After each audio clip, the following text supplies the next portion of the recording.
All right. Welcome to the Seeing Your Skeleton podcast. Today we have our second guest. And how do I pronounce your name? It's Chelsea, right? Yes, that's fine. Correct. All right. All right. We have Chelsea with us today, gracing us with her presence. She's going to show, or tell us rather, a little bit about her life, and it's going to be quite interesting. So, Chelsea, what would you like to start with? Because I have some ideas, but Okay. what are you feeling like talking about? Well, since I do the whole overcoming me thing and it's about mental health and abuse and how childhood trauma can affect who you are today, I think it should start with childhood where when you grow up and you realize the things that your parents or family members say, that it actually becomes abusive and you accept that later on in your life. Interesting. So for you, you started it's a Facebook page, right? Or is there It's other mainly things on TikTok. I do have Facebook too, but half of my videos are on TikTok. and you make videos talking about how you're feeling or what exactly Um, uh It's all raw, so, like, when I wasn't allowed to go to my grandfather's funeral, I posted that on there. I talk about the traumas that I've been throughout my childhood, where at 16, I was assaulted, to relationships always being bad, and then being in love with my best friend and stuff like that, so, I mean, it's all about the mental intake because everything you do has a reflection on how you are gonna turn out to be. I see. And putting this information out there, how do you feel it might help someone? What do you think that your end goal is or not even end goal, what your goal is in general? So, for me, I've always felt alone. At 18, I had 2 miscarriages within 4 months apart. Um, they were not twins, I get asked that a lot, but no, that 4 months apart, I had 2 miscarriages. Um, then I'm a single mom, I've been through the abuse. So, all of that stuff, you don't ever wanna speak out because you just feel like people's gonna look at you the wrong way or, "Oh, you deserved it," because these topics are always pushed under the rug, so people don't realize that there's help out there or they don't know how to act. So my goal is if I can change one person's life or save one person's life by telling my story, then I did it. That's awesome. I wanted to ask you, do you think that there's a particular group of people or persons that may be more or less responsible for, essentially trying to limit our freedom of expression, especially when it comes to emotions and things like that? Because you did mention that a few times. Yeah, so it all depends on your family base and how well your family is.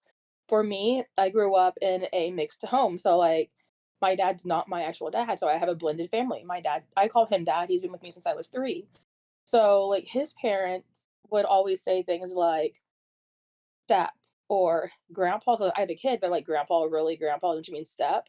But it's the little things that they say that can turn your whole world upside down. For years, I was told what I couldn't do because I struggled in school. I see. So could we get a little bit more in depth on that? So you said that your family was mixed race. Do you mind sharing us It's like not what mixed race, it's mixed blood. So mixed I have race? a stepdad, but I don't call him stepdad. Okay. So it's the whole blended family type thing. So he raised me since I was 3. I have a brother through my mom and dad. Um, but even that, we it's amazing how you guys can grow up in the same house and be treated, differently or treated similar, but you both get different aspects on life. So for me personally growing up, I was always going to my grandparents' houses. One of grandparents' house, my dad's family, they would always degrade me and say things like, "Chelsea, your aunt's overweight," or "You know how your mom's side of the family is. You need to watch what you eat." But everybody else got seconds or 2 pieces of pie, and I was only allowed 1 piece of pie and things like that. And when you're a teenager and you're 10, 11, 12, turning into that teenager, it really sets you up for failure. How so? Well, one thing that I struggle with is my self image. When I was 150 pounds, I swore I was overweight. I wanted to lose weight because that's what was, watch what you eat, watch what you do, you're gonna be fat like your family. So today I still struggle with my own self-image. It's like, am I good enough today? So it's the things that are taught to us and what they try to do in a protective manner is a sign of abuse in most cases, from my personal experience. When you Okay. tell someone they can't do something, you're taking away you're trying to take away their power. You're trying to take away their future when everything's in fingertip reach. Okay. Do you think that sometimes when people tell you that you can't do something that it is because they believe it's right or but they believe it's good? Well, I know for me personally, when I was told I couldn't do things, like one of my big ones that always irritated me growing up was I was told I couldn't play guitar because I had a learning disability. So they gave Mm, that exact same guitar that I wanted to one of my cousins instead. So I was always told what I couldn't do. So when you mm. grow up and you're told, no, no, no, or you can't do that, you struggle, it makes you wonder what you can do. It makes you got to realize that you are more than your disability or that you're more than what someone thinks of you. And by them tearing you down as a kid, like they did me, it really messed up my mental health from where I am today. I see. So what I'm sensing, you can correct me if I'm wrong. It feels like you didn't feel like you had the support that you needed to develop in maybe the way that you would have liked. Yeah, instead of being supportive, saying, "Hey, reach for your dreams, keep pushing yourself. If you wanna do this, you can do this." I was told, "Go find something else to do." Mm, So, I was always told what I couldn't do, so now I wonder and I struggle with what can I do now, you know? So, it's one of those things where I wrote a book. I have quite a few books written. A couple of them I need to get edited and published, but I published a kid's book, and that alone just took all the excitement from me because it's something that I knew people would be like, "Really? You struggled in school. Why are you publishing a book?" I see. And that's something that I want to take a moment to talk about. I find that a lot of our negative conscious thoughts, things that are pulling us down, making us feel terrible, aren't things that we were born with, but they were brought onto us, Yeah, the right? childhood trauma and drama, because it's both. Absolutely. It's childhood drama, which turns into trauma. Yeah. And if you notice little kids, lucky enough right now, I'm actually teaching kindergarten and grade 1 to 2, which is a lot of fun. But when you notice them, you'll see that they don't care. They don't Mhm. have all of these insecurities that we grow into. They just Yeah. do things because. And if you tell them that they can't do something, they're like, no, I'm going to do it anyway Yeah, I because have an I'm a kid. 8-year-old. It's I tell him all the time, "You can't do this," but I am, mom. It's Yeah. crazy because, I mean, I notice in him, and I know he's learning it from me, like, he's getting his own insecurities, and I know it's from me, so I try to do every day, like, just confident words with him, like, "Today's gonna be a good day. I'm gonna listen the first time with my ears. I am handsome, I am smart, I am capable," because I don't ever want him to fall down that rabbit hole of not knowing who he is as a person and what he is capable of.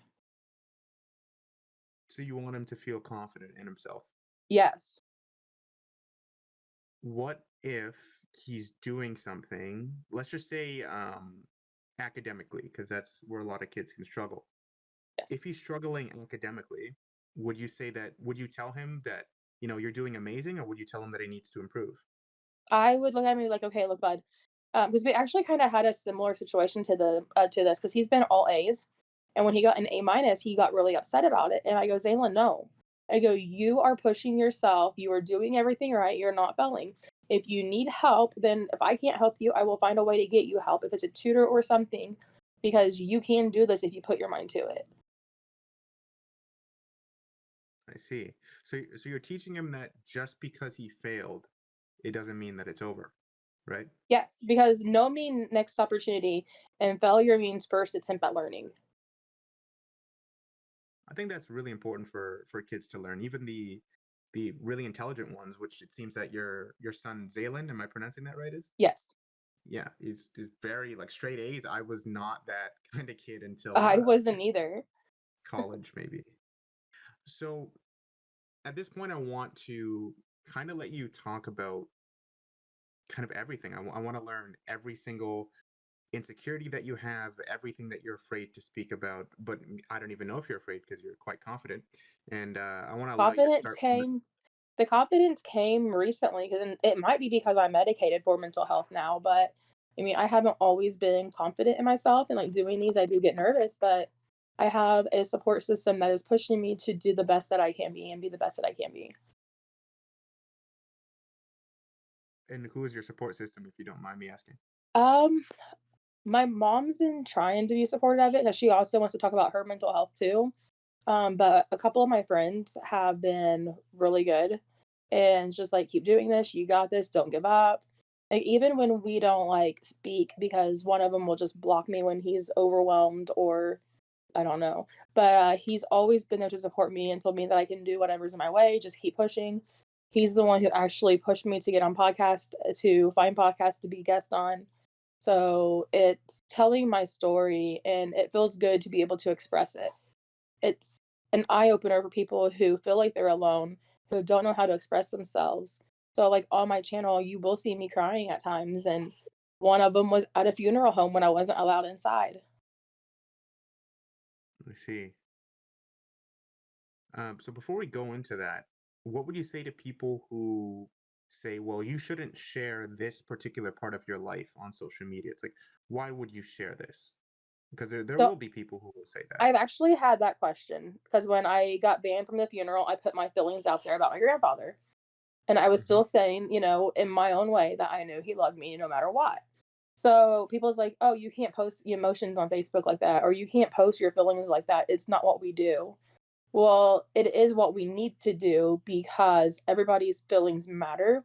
Everybody needs to feel like they have a reason to live and exist. And if you can't tell your story or your truth, then all it's doing is causing you more stress and depression and more agony. But by opening up and telling your story, there's that chance that you're catching someone's eye or catching someone's ear and they're hearing, I can get out or I can do this or, okay, so I'm not alone in this. There's someone else out there. Hmm. I think so. Out of curiosity, did you notice that you were getting more negative feedback from men or from females? It was mainly females and it's all family. Uh, okay. So your family is kind of chiming in on this, Oh, yeah. maybe because it's yeah. Yeah, they've done this my whole entire life. They've always tried to tell me what I could and couldn't do.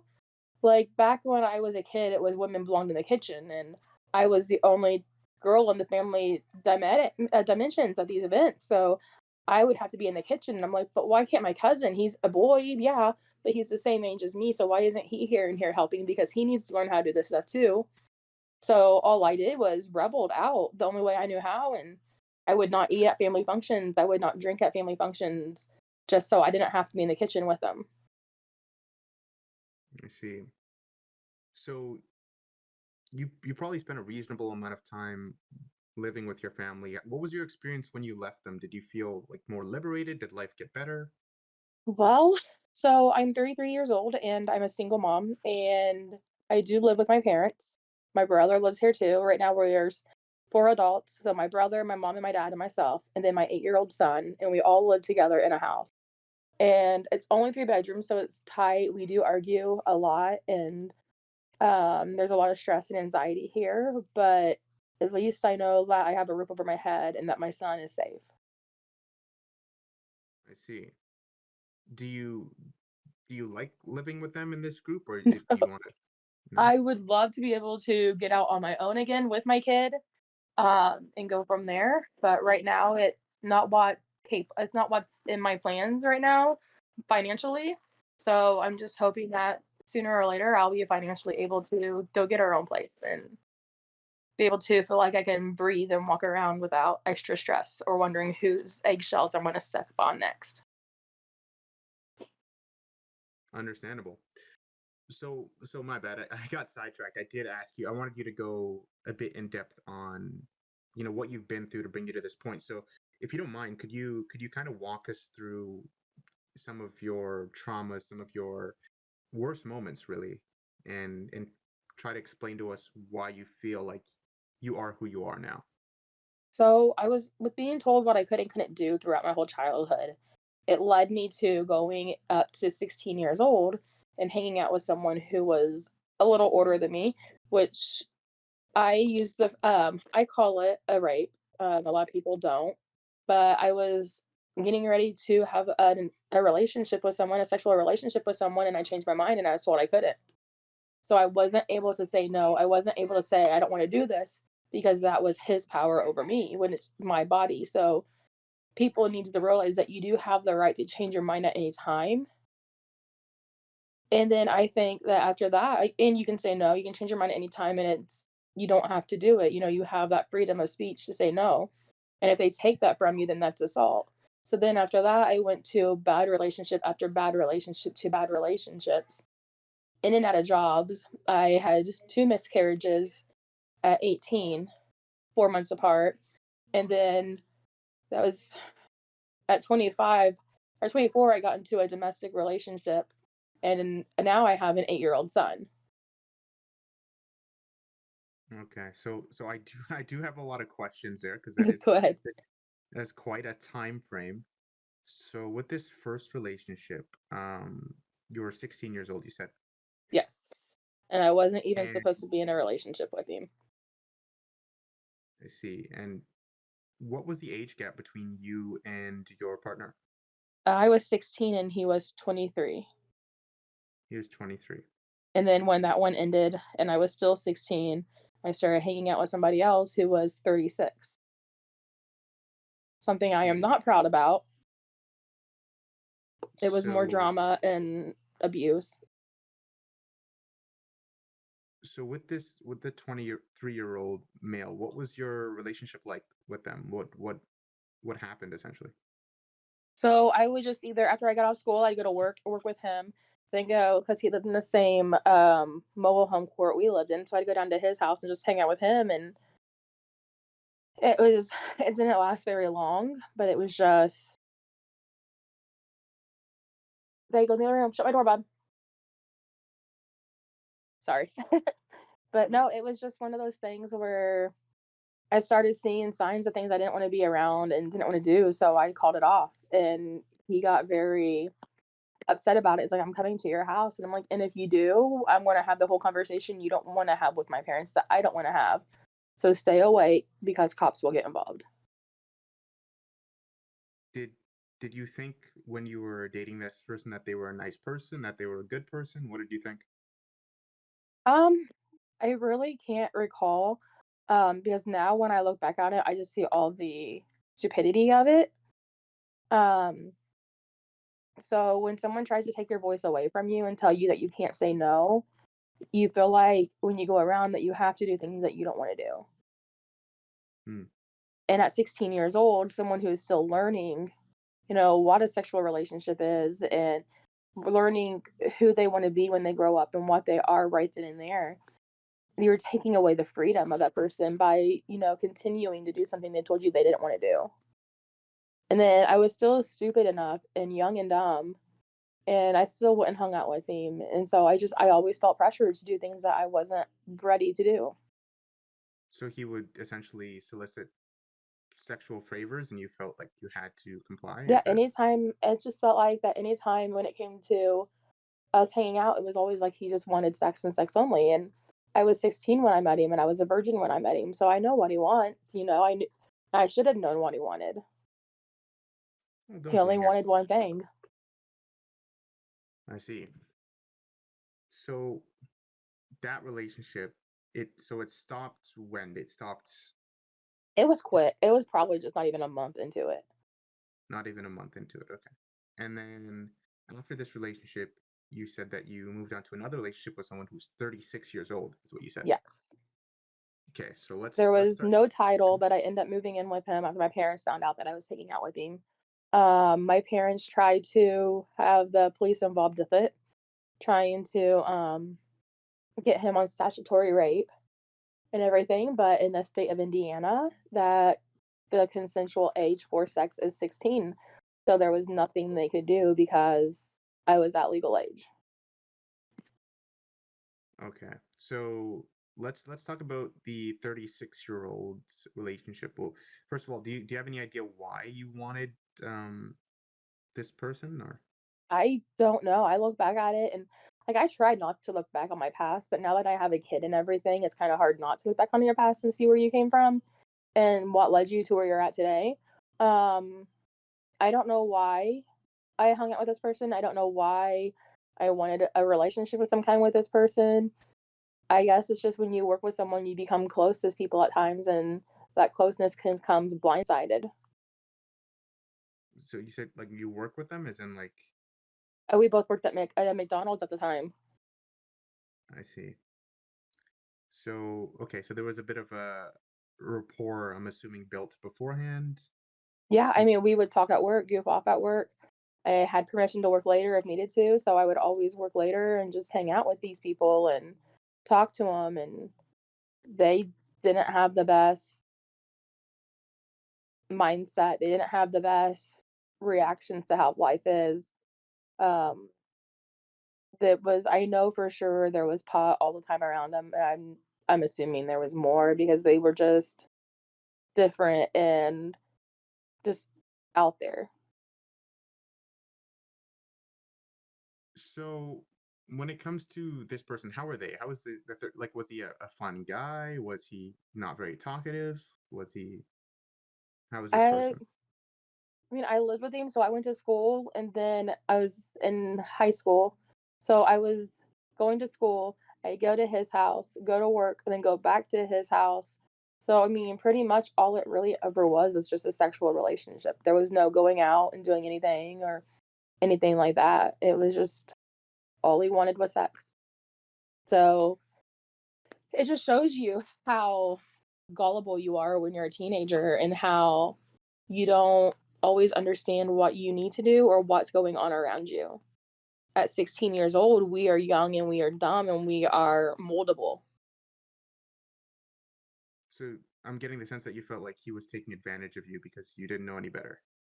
Yeah. I mean, that's just for me looking back on it now at 16 years old. I thought, the guy cared and he had a wife at the time that he was separated from for years and she lived in another state. And as soon as she came back up here, I was kicked out for her and their kids plus her other kids to move in with. So it Hmm, was just and then I was called to be a babysitter, so it was always what they could get out of me or for cheap or free. I see. I became a babysitter to, like, 4 or 5 kids, and I look back on it, and the only reason I did that is for the kids' safety. And then when I was around him, he just wanted one thing and one thing only, so, I mean, that just it shows you how much people can treat people and make them feel like they're nothing but a toy or an object. And when you think about that feeling of what I don't know what the feeling is. Is it sadness? Is it anger? What do you feel when you think about the way that you're treated? It bothers me that I was treated this way, and it messes with my mental state and my mental health. But I would rather it be me than somebody else because the one thing I can say that through all of my triumphs and things that held me back throughout life, I never got addicted to drugs. I never cut myself. I never had an eating disorder. And all of this stuff, like looking back on it, I laugh and I'm like, how the heck did I not struggle with an eating disorder, being told I was fat? Or how am I not a cutter from being told I'm not perfect? I'm not good enough or I need to be perfect and live this way or that way. So I struggle with wondering, like, how was I strong enough? And then it dawns on me that I grew up in a faith-based home and I was always at church on Sunday nights and Sunday mornings and Wednesday nights and any other events we had. So I think it was my faith that kept me on a clear head. Hmm. Well, it's definitely a positive thing to have in your life, having the support system. Not that I'm very religious myself. I have been to church a few times, and I've noticed how the communities stick together. Yeah. So after the 36-year-old relationship, what happened there? Was there period of time where you went without being in a relationship, or what happened? I went from after I left that one for the 36-year-old, we ended up moving and ended up finding a couple people who just wanted a friends with benefit thing or just a one night stand. And then I started feeling like I was more just of a deck of cards to someone that could be played and not a human being. Hmm, So after attempt of trying to hang out with someone and it went bad, just so hook up, I met someone, I got into a 4-year relationship with them. And I really cared about this person, but he had his own mental health issues and I didn't know I had any mental health issues. So 4 years felt great at first, like, everything seemed great with the relationship, we were living together, we did struggle, and then I had my 2 miscarriages, and then, um, he was cheating on me. I found out he was cheating on me throughout the relationship. He So, swears it was only twice, and I don't believe him, never have believed him, and he's actually married to one of the women that he cheated on me with. wow. So, could I start from the beginning of the relationship with you? How did you meet him? What was it that drew you to this person? The 4-year relationship one, Yeah. we actually met at a place I worked at. I was working at Walt Disney World in Florida. Um, so I and he was behind the, theme park at an apartment. So we would just hang out on our days off, or we would hang out at work and talk whenever we could, and then next thing you know, it's turning into a relationship, but he struggled with his own mental health. He tried to, attempted suicide a few times. I had to put him on a 72-hour hold at one point. So, wait, like immediately into the relationship, like a couple months in, or was this? This was throughout the 4 years. Like, at first, everything seemed great, but there was, like, one time I shoulda called and had him admitted into the hospital because I came over, I wasn't living there yet, and he's like, I go, "I'm gonna leave because 'cause you're just being, different and weird, and I think it's just best that I go." And he's like, "No, no, no, please don't leave." And he's sitting there rocking back and forth on the floor. And it was him having one of his mental breakdowns because he didn't take his medicine correctly. So he just sat there and he was just really quiet and like rocking back and forth. And it should have been a sign to get away and not look back.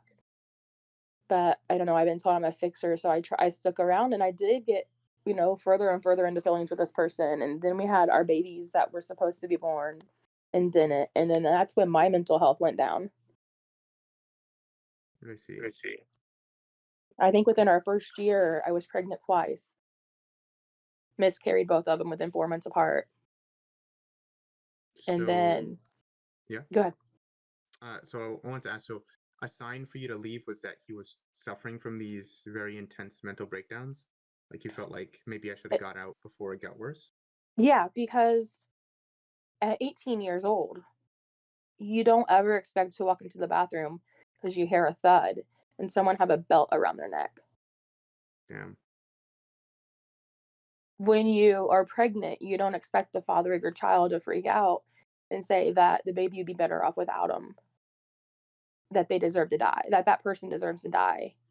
Um, so I was always, like, trying to make sure his medicine it's not like it's like I became in charge of his medication. It's like I became in charge of him because I had to make sure he took his medications. I had to, double count his medication sometimes, and who wants to sit there and count their partner's medication to make sure that they are not, skipping a dose?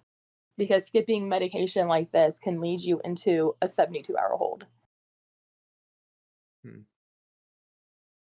Question for you before we continue. What would you say to someone who says, um, maybe they are someone who counts their partner's medication, or they are someone who goes through these things and they say, well, I do it because I love them. What would you say to those people? I did the same thing too because I loved them. Um, but you have the right to love somebody from afar too. Don't take their pain and suffering and put it all on you. Don't take them and their mental situation as a burden up on you. You need to worry about you. Yes, we always want to worry about our partner and love our partner and be with them.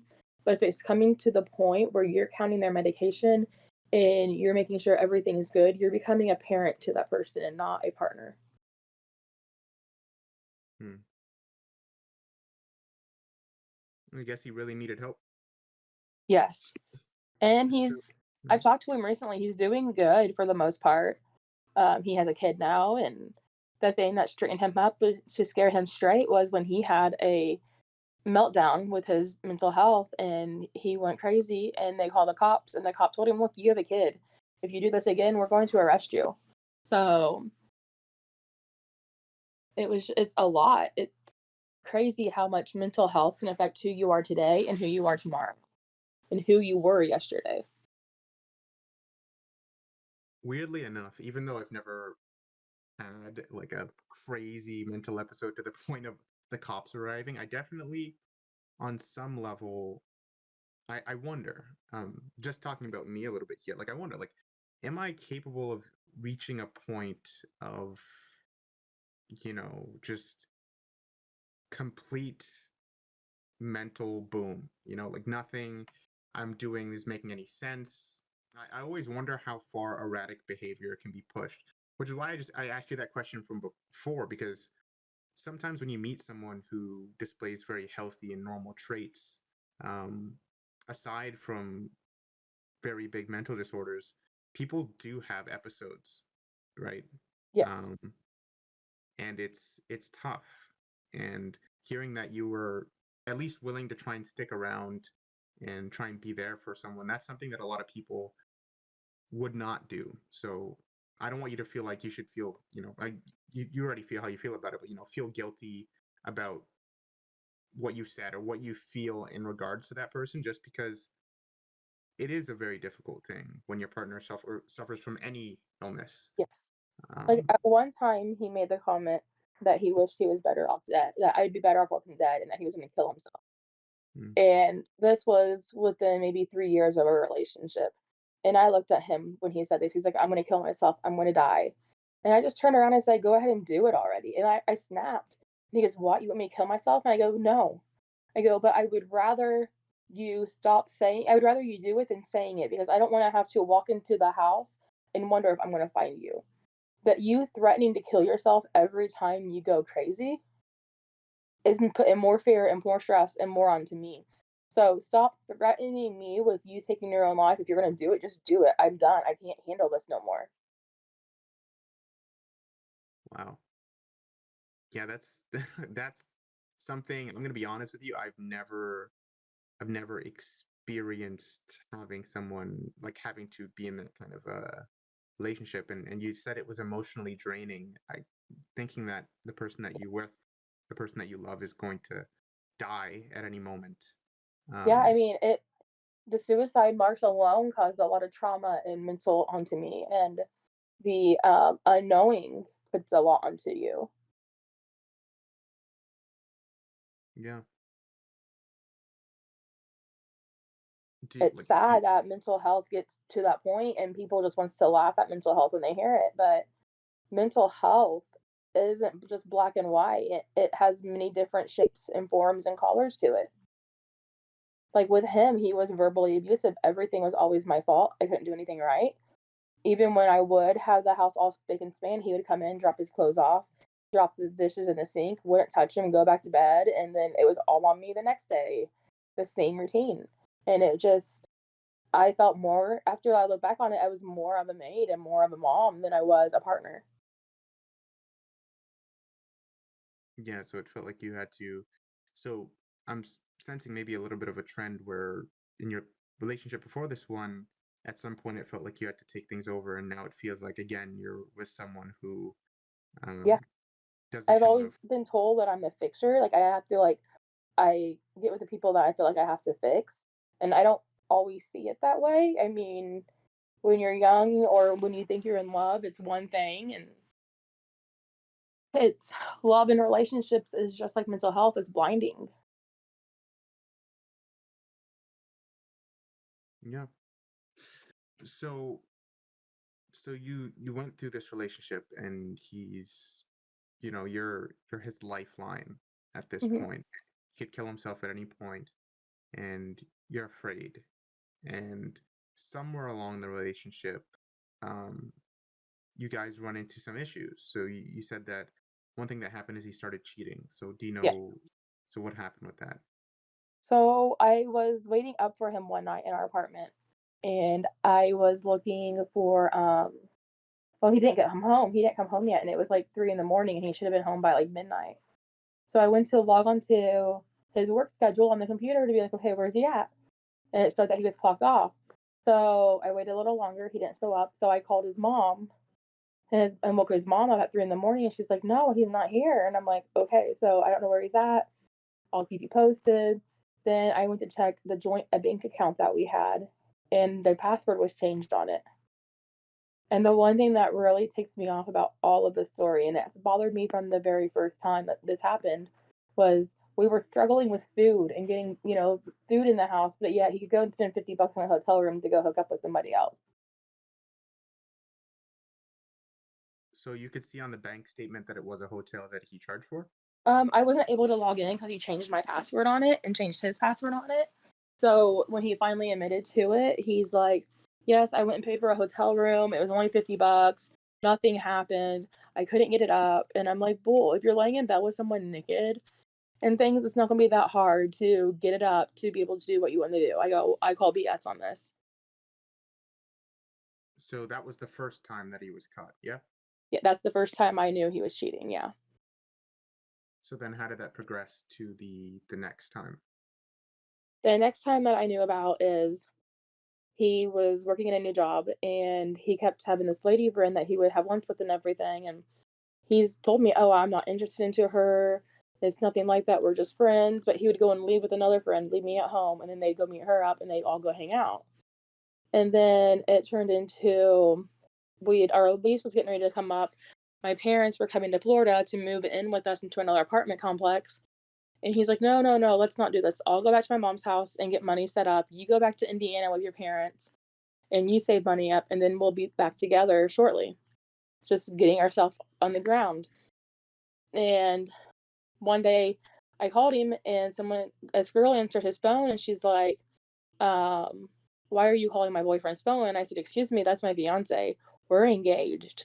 And she's like, "No, he told me you broke up, so why are you calling me?" Well, it spent him into a spiral. And she called me like an hour later and was like, "I don't know what to do. He's like going crazy." I go, "Good luck. Not my problem. It's yours." Hmm. Said, "You're the one out there with him. You're the one who wants to be with him and everything, and I'm not doing this whole other person thing until I get back down there." So I go, I'm done. Have fun. Deal with your own problem and your own mistake. You made your bed. Fix it." So so this happens, and then what does he do? How did things get back to, I guess, whatever your normal was? Does he call you? um, we don't talk much now. He would always every few months or every few weeks he would call me and say, "I miss you. I want you back. I can't wait till you get back to Florida. Um, Come visit me. I need you." Even a few years ago, he said these comments, and I was just like, "Yeah, no." "Oh, my relationship's bad. We're going through the divorce process. I still want you." And I'm like, "I'm sorry. I'm not going back. I am not the same person I was at 21 when I moved out. I'm a totally different person. You don't know me anymore because you killed the me that you knew. The Chelsea that you knew, you killed her. You may have not physically killed me, but you killed that version of me." Okay. And so the relationship's done at this point. How do you think that affected you being cheated on through, you stuck with this person for so long and you worked really hard at the relationship, it sounds like.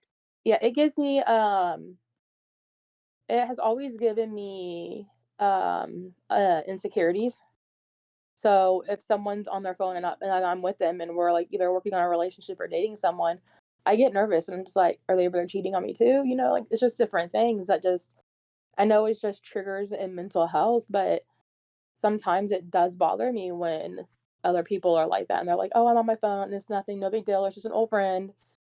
Um, because that actually happened a couple years ago. I was in a relationship with someone and they said everything was fine. They were just talking to an old friend. While that friend came up to visit, he broke things off with me, told me I could live in his house for 3 months until I could get money saved and get on my feet.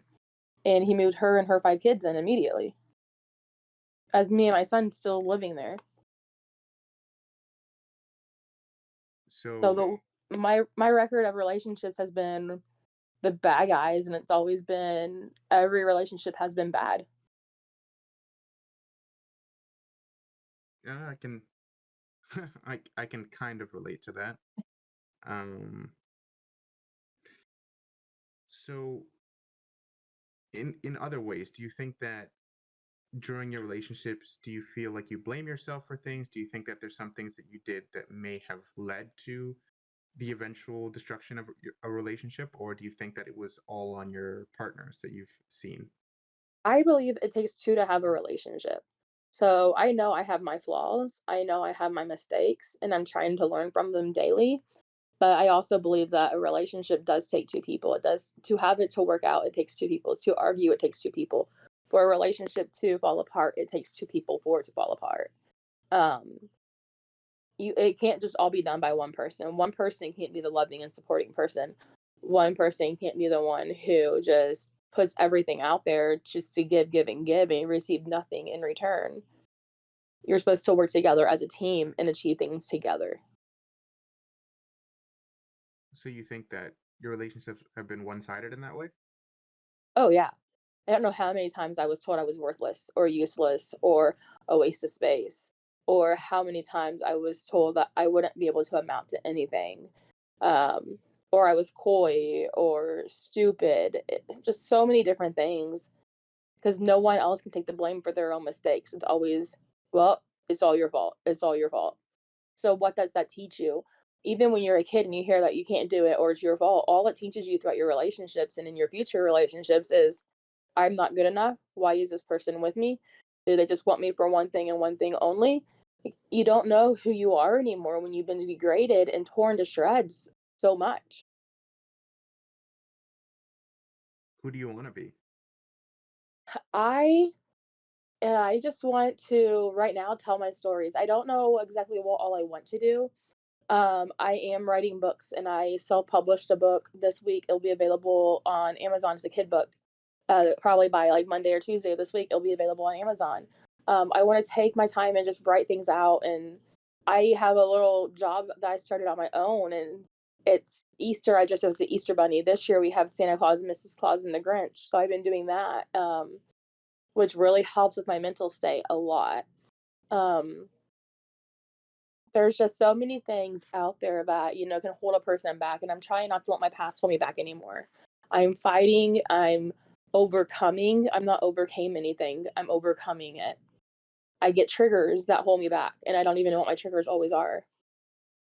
But I do know I want to get my books published. I want to be an author and be able to be the best mom that I can for my kid. It's I not see. about it's not about being rich, it's about being stable.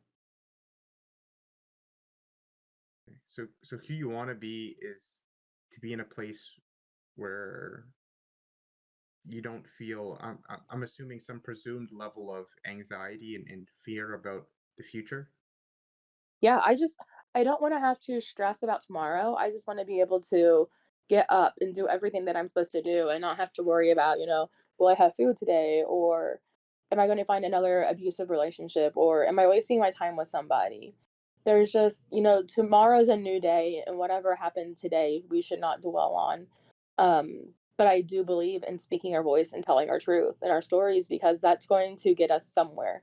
It's going to, for me personally, by telling my stories, it relieves a lot of pressure off of me, a lot of anxiety off of me. Um, and then sometimes it does trigger me. Telling my story can be triggering because you don't expect to be 16 years old and assaulted because they say you can't say no or to stop. Um, you can't be a kid and being told you can't do this because all they're teaching you is you're worthless and useless. And then you hear that through all of your relationships, and it breaks a person down. Do you think that pain of your experiences will ever leave you, or do you think that they'll always stay with you and you'll never be able to let them go? I think that I am slowly getting past, like, the emotional part of my things. I do believe that triggers will bring emotions back. I don't think that the pain will always go away. I don't think that the hate will always be there either.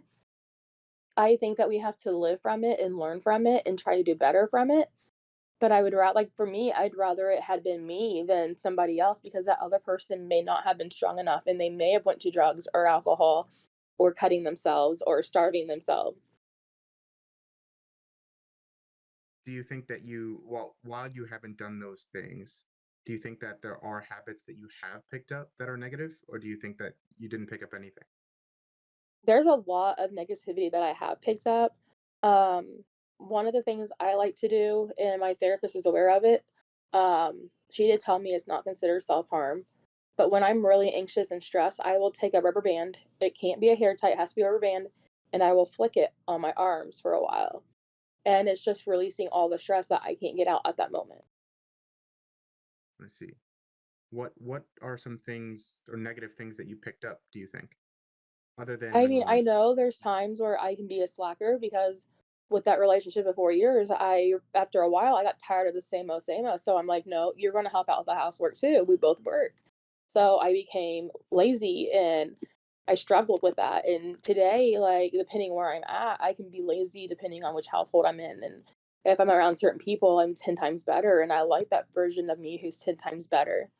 Um, it's just there's so many different things that personally for me that it's done, like, I do have the self-esteem issues, I have self-worth issues, I have self-value issues because I don't know how to value myself. I have communication issues because I don't know how to always open up and have a communicating and to be communicating with someone who I care about because I don't want them to feel like I am going to snap or shut down. Like I don't want to feel like I'm in trouble just because we have to communicate.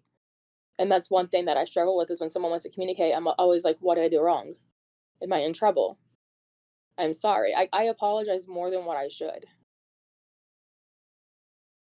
that's I think that's something that we share in common for sure. I'm very much that kind of person where I assume the worst when someone says something to me. Like my boss, he'll be like, "Hey, Jaden," and then I'll make a face like, "Did I do something wrong?" Although I literally have done basically nothing wrong at work. Mhm. I even got a little gift from them recently. But I always look at him like this is probably something negative because I'm so used to Yeah, talking to people, being in situations that are just uncomfortable. At least the people that I've been around. right. Um, and yeah, that kind of it shapes the way that you interact with people for sure. And then I had to, like, I have to watch people. Like, I have to watch them for a while before I fully trust people because your actions speak louder than your words. And then I have to if something happens, I have to try to process it. And sometimes I feel like I'm not processing. And then I just start dwelling on it or overthinking it. And it's crazy how overthinking something can really mess with your brain and your mindset too. It's crazy that it takes pills to keep a person from having a bad day with their anxiety.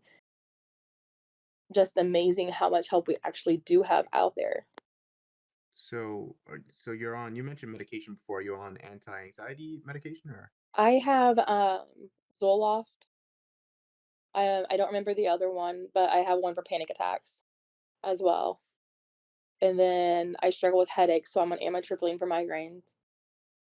Then I have an emergency headache pill as well. So every day I'm taking 3 to 4 pills a day just to get through the day.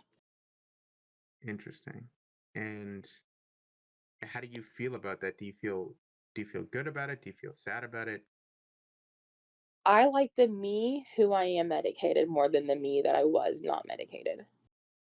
So Well, I am so thankful for medication. I mean, I hate the fact that I have to get up every morning and take pills. I mean, nobody likes to have to remember to take something in the morning, but I have to take pills daily just to not be unhealthy. sorry, 1 second. What? No, you're good. Yeah, 1 sec. Hello. Yeah. Yeah, my bad. We might have to cut this in a little bit, but in regards to sorry, we're you were mentioning medication. Yeah. Um, so what was it about non-medicated you that you didn't like? The non-medicated me would panic, and I didn't know if I was having an asthma attack or a panic attack. The old me, if like my best friend and I'm in love with him. So like if anything happens and he stops talking to me, I want to jump in my car and drive to his house and fix it right then and there. The medicated me is like, okay, take a step back, sit down, relax.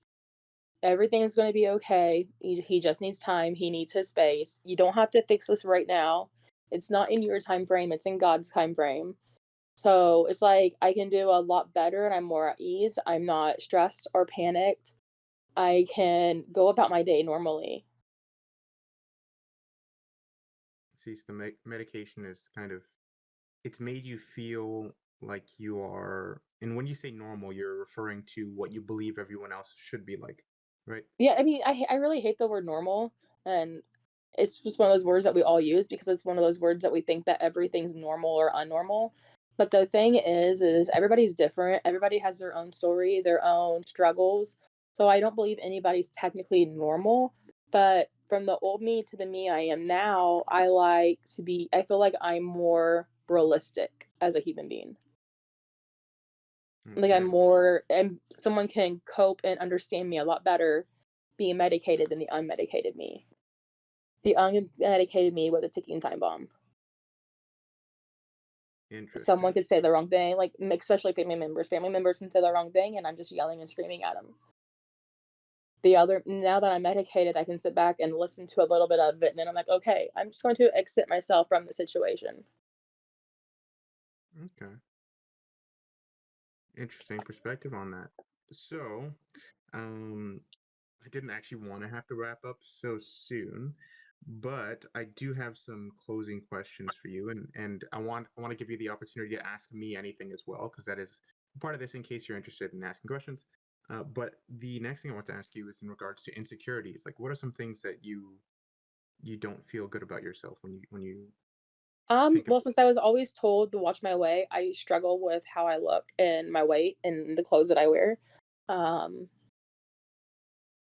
I at times wonder if I deserve certain people in my life, especially if I care about them, like my friend that I love. I'm like, do I deserve someone who's as nice and compassionate as they are because of what I've been through in my life? Do I deserve that? Don't I deserve what I'm used to? So it's like I know I do deserve this person who is loving and caring, sweet and joyous. But at times I've always wondered, is he too good for me? Am I just wasting my time because this person, is just perfect in my eyes? So, and that comes back to being told that you're worthless and ugly and all the other nasty things that people say. Yeah. So you want to believe that you are worth whatever it is that you set your mind on, and essentially if somebody were to say like no you're not, like you would feel like that's a very negative thing, Right. right? Okay, that makes enough sense. And so you said that you feel like, you mentioned your weight, is that what you said when you were thinking about Yes. insecurity? Yeah, my weight has been something I've been insecure about since I was a teenager. When I was a teenager, about 16, 18 years old, I was like 125, 150 pounds, and now I'm more than that.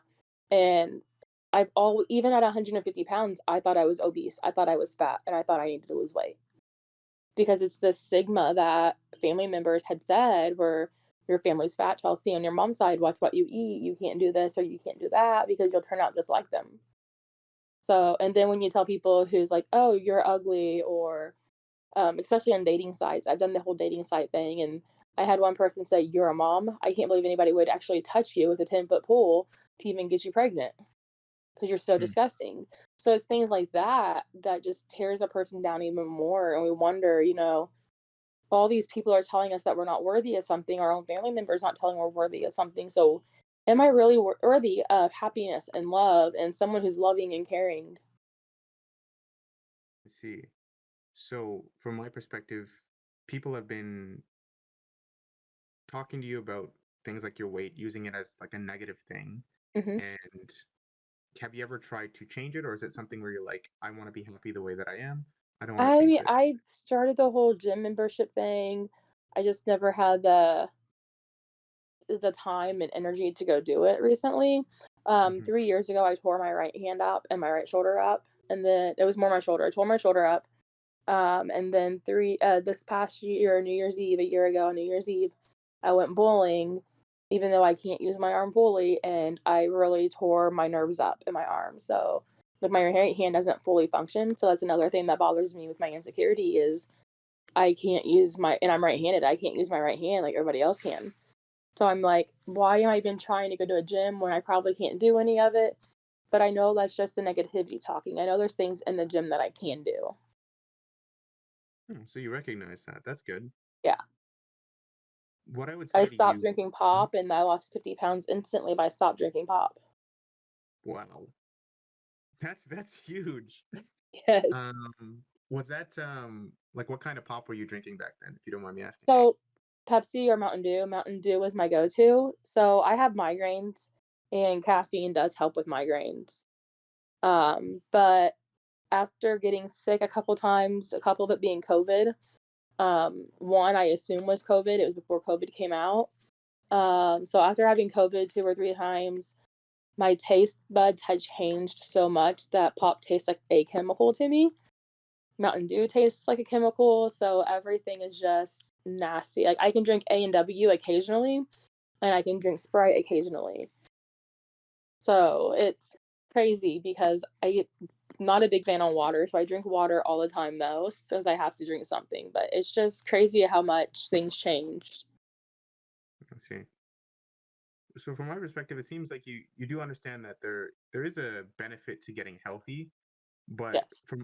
but I also think that maybe if someone were to use like weaponize health against you in a way that is negative, right? Like you need to be this weight because then I don't think that that's something you would agree with at all.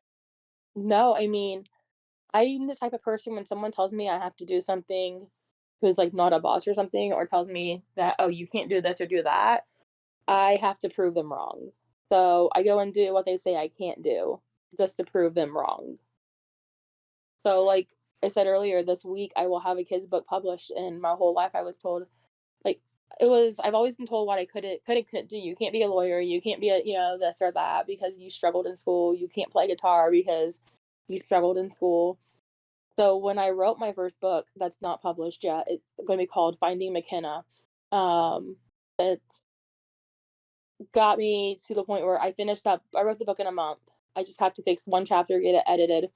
But I was like, I wish I had someone to edit this for me who I could trust and know if I don't want to reach out to family members because they're honestly going to say is, Chelsea, you have a learning disability, you can't write a book. So Mm. I told my aunt one day, was like, "Hey, just to let you know, I wrote a book." And she's like, "Didn't you struggle with spelling and stuff in school?" And I go, "Yeah, I did, but I'm not gonna let that hold me back anymore.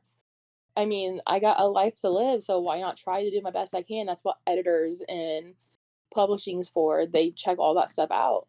And so then when my grandfather passed away, I talked to my grandmother one day, and might be right before he passed away, and I told her that I wrote a book.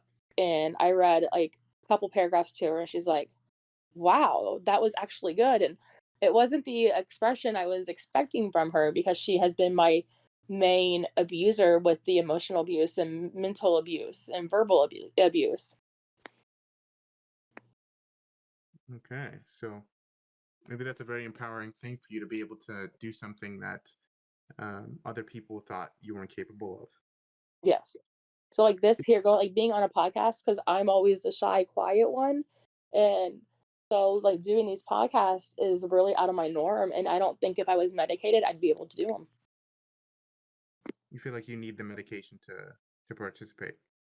I think that my anxiety and depression pills makes me into a better, healthier person where I am more eager to try and to do more things. I'm not overthinking the whole what if I mess up? What if I don't look good? What if I say the wrong thing? I'm not overthinking it or over processing it. I just do it. And what would you say to people who are afraid of taking those kinds of medication? Um, Being afraid of taking the medication, I mean, I was too. I mean, no one wants to wake up daily and be like, oh, I gotta go take that pill. And sometimes it's hard to remember to take a pill. But when it comes to your mental health, you have to make sure you are happy and you are healthy. Mental health is a disease, just like uh, Crohn's disease or diabetes. There's something off in you that's triggering you or pulling you back and holding you down. Medication doesn't always mean it's a permanent solution, and not all medication is going to work for everybody. But if you are in that pickle where you don't know what to do and you're tired of overthinking and you're overwhelmed, or if you need to run away, feel like you want to run away or just escape, there is help out there, and pills are one of them. And pills do work for most people. And if they don't work, there's other things out there. There's therapy, like I do therapy twice a week, every other week. And then there's also a 211, which is United Way, and they have resources to find in your area of where you're at to help get you those resources to get you help. There's the, different kinds of abuse hotlines, there's different kinds of mental health hotlines that will help you right then and there, even if it's 2 in the morning. Awesome. Is so my next question for you would be, when you think about past relationships, do you miss any of them, or do you look at all of them like, oh my gosh, we need to get something better? Or do you ever feel like you think about those people? When I think about my past relationships, I think, "What Mm, the hell is wrong with me? Why did I put myself in those situations? mm. Why did I let people walk all over me?"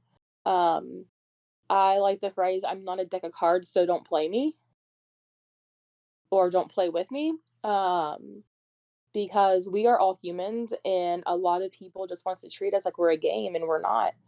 We all have emotions, we all have feelings, and no one's feelings or emotions are greater than anybody else's. Now, Yeah, like, my best friend, like him, I do love him, and we've gone back and forth on, do we wanna get in a relationship, do we not? And, I hadn't seen him until for a month until this week, and I do miss him when I'm away from him, but the love that I have for him is different than any kind of love I've had for anybody else. you feel very strongly about this person. Oh, yeah. This Is there person is my biggest support system, and he's my best friend, and I don't know where I would be without him because he's the one who pushed me to actually go and get medical help for my mental health. He's the one who's like, "Kelsey, get on these podcasts and speak and tell your story, tell your truth, do this, this, and this, put your name out there, be somebody, do something. I know you can do it, and I know you're going somewhere with this." do you think that there's anything right now in the world that you feel like you can't say or you haven't said that you would want to say? Um, I guess the main thing I want people to realize, especially the young kids out there, is they can do anything they put their mind to. Everything is within their fingertip reach. Just because someone tells you they can't do it or not to do it, especially if it involves your future. Like, I'm not talking about drugs or anything. I'm talking about like your future. You're the only one who can hold yourself back. You're the only one who can say you can't do it. You're the only one who can quit. But I also want them to realize too that they have the right to say no. So if any man or woman or teenage boy or girl's out there and they're feeling pressure to have sex with somebody, they have the right to say no at any time. They have the right to say stop at any time. And if that person continues doing it after they say no or stop, that is rape. Yeah, children should be taught these things, I think, from an early age. They do have sexual education in schools, but I'm not sure how broad that is across the world. I'm not And sure. But I don't remember them telling us in school because, I mean, I moved around a lot. I had different kinds of sex ed conversations throughout moving so much, but I don't ever remember them telling they don't talk about the rape part of it or the sexual assault about it. So, I mean, all that stuff has just been pushed underneath the rug, and people just like, oh, it doesn't happen in our society, or it doesn't happen in our neighborhood or at our school. Our kids are good kids, but all it takes is him or her to say no, and you continue to go at it, and you are then can get arrested for a sexual assault or rape. yeah, and growing up in my schools, we did have some talks about that. So we were lucky enough to have that in our education system. Is there any questions that you have for me? You can ask me absolutely any question that you would like. Have you ever felt like your own mental health was holding you back? Every single day that I wake up in the morning. I Because the thing that I've realized with mental health is the fact that everybody has something that triggers them or affects them. They may not just have the full diagnosis mental health, they just may have something that has affected them long term to affect with their mental health. It doesn't mean they have mental health issues or they need medicated.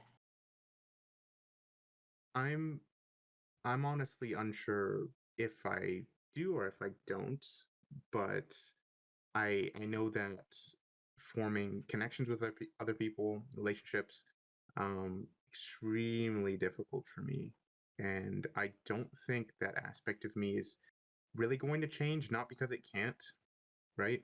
But Right. because I don't want it to. And it's a very interesting thing for me because I know that there's a path to a healthier life, let's say, a path to life where there's less suffering or mental anguish that is being created, by myself.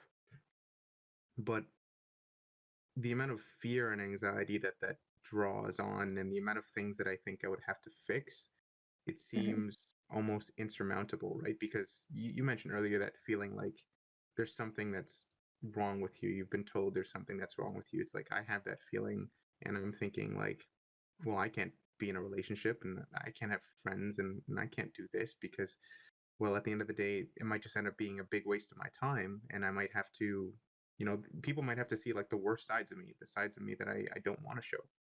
Right. And I've just developed a mentality now where most days I have like a running thought that runs in the background. And it says something like, no one's ever going to love you. You're never really going to have close friends. You're probably going to be alone most, if not all of the time. And your life is just one where you won't experience what it's like to be loved and or cared for, and just accept it and then live your life for a purpose and for a meaning that can transcend those emotions. And I've turned my mind and my frame towards that and just let it be as it is. And for some people, and men and women, they might be like, well, that's toxic to just, stop believing in those things or to just cut that out of your life entirely. And I don't want to make it seem like that's a mentality that anyone should have. It's just the one that fits me the most comfortably to be where I think I need to be. Hopefully that answers that question. Yeah. I think that's about all that I had for you. Yeah. So thank you so much for being on the podcast. Thanks for having Where, me. yeah, no problem. Where would people be able to find your book when it's released? So my kids' book will be available on Amazon this week. It's Money Don't Grow on Trees. It came from my son getting in the car and asking for like the PlayStation 5, a phone, and a computer. So it came into a lecture, and after started giving the lecture, I'm like, you know what? Let's just write this kid's book. Um, so it basically just says, money don't grow on trees. It talks about this kid and how he finds money trees, and he's trying to get his mom to buy everything that he wants. So I won't ruin the book for anybody because there's a twist in that book, but it's a cute little kid's book, and I can't wait for it to be ready for people to buy. Dope. Thanks again, Chelsea. I'm going to go ahead and stop the recording. All All right. right.